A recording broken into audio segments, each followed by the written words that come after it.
ازيكم؟ في فيديو النهارده هنعمل مع بعض القراقيش بطعم وريحة زمان.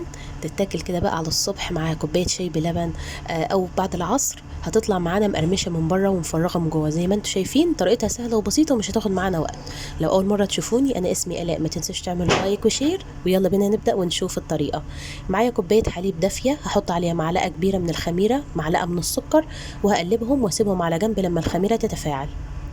هنيجي بقى في بولة كبيرة، هنضيف كوباية من السمنة على زيت سمنة بلدي، وانا هحط عليهم نص كوباية من السكر علشان انا عايزاها تبقى محلونة كده، يعني طعمها مسكر. فهقلب السكر مع السمنة والزيت وهم سخنين علشان السكر يدوب.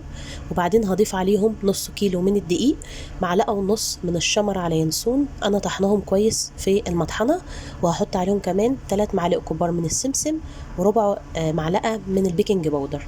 هنبس بقى مع بعض الدقيق مع السمنه والمكونات اللي احنا حطيناها مع بعض كويس بالطريقه اللي انتوا شايفينها دي في الفيديو. حوالي كده 10 دقايق، 5 دقايق ل7. المهم نبس كويس. بعدين بقى ضفت الحليب، وهبدا ان انا المها. مش هنعجنها كتير، احنا بس هنلم العجينه مع بعض. طبعا نص كيلو دقيق خد معايا كوبايه وربع من الحليب، مش كوبايه بس. عجنتها بقى ولميتها زي ما انتم شايفين كده، وهي ما بتبقاش عجينه ناعمه، هي بتبقى مفرغه زي ما انتم شايفين كده، زي ما انا موضحه لكم في الفيديو. سيبها ربع ساعه بقى كده على جنب لما ترتاح، وكنت سخنت الفرن وجهزت الصاج اللي اعمل فيه. الكميه دي عملت معايا صاج. ده كان شكلها بعد ما عدى عليها ربع ساعه.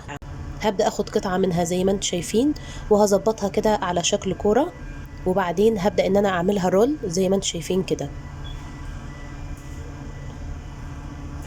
بعدين بقى هنبدأ بإيدينا نبططها زي ما انتم شايفين كده، ونسويها كويس، ومش عاوزين سمكها تخين قوي، او على حسب ما انتوا بتحبوا يعني.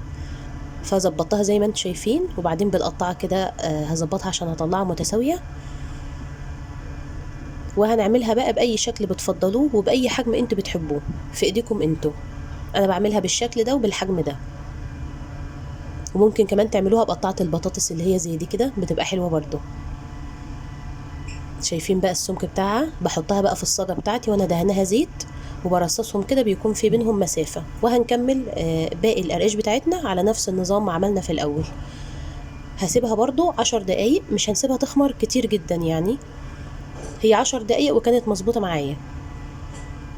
الفرن ساخن على درجة حرارة 180. هنحطها في الرف الأوسط، هتاخد معانا من 15 ل 25 دقيقة. سيب الفرن بقى درجة حرارته هادية، يعني ما نعلهوش قوي علشان تستوي كويس من جوه. اول ما تاخد لون ذهبي من تحت هنشغل عليها الشوايه، وتاخد لون ذهبي من فوق، هتكون بالجمال اللي انتوا شايفينه ده. طلعتها بقى من الفرن. لو عايزاها طريه حطها في علبه واقفلي عليها، عاوزاها بقى تطلع معاكي مقرمشه كده فهنسيبها بره لما تتهوى وتبرد خالص، ونحفظها في علبه. والف هنا عليكم.